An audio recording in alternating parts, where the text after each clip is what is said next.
पाकिस्तान की अमन की कोशिशें पाकिस्तान की देरपा सालमियत के लिए ज़रूरी हैं।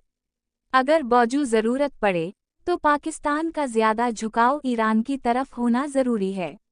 अब साबित हो चुका है कि अरब ममालिक ग्रेटर इसराइल के सूबे ही थे।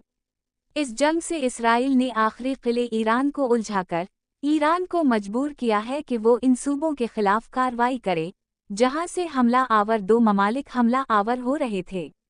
मगर इस तरह से इसराइल अपने सूबों को तबाह भी करना चाहता है ताकि ये सूबे जख्मी होकर तेल अवीव के मातहत गुलामों की तरह रहें।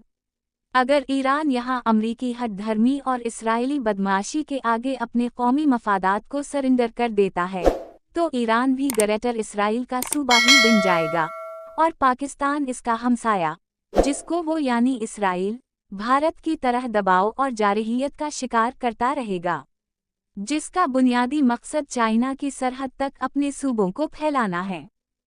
इस वक्त ईरान और पाकिस्तान को तहम्मुल मगर अक्लमंदी के साथ जुर्रत का मुजाहिरा जारी रखना होगा, क्योंकि बहरकैफ आखिर में अवाम को ही सब कुछ बर्दाश्त करना होता है।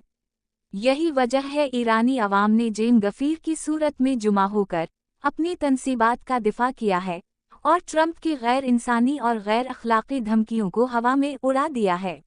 पाकिस्तान के अवाम को उसी सूरत में अपने मुल्क का दिफा करना होगा।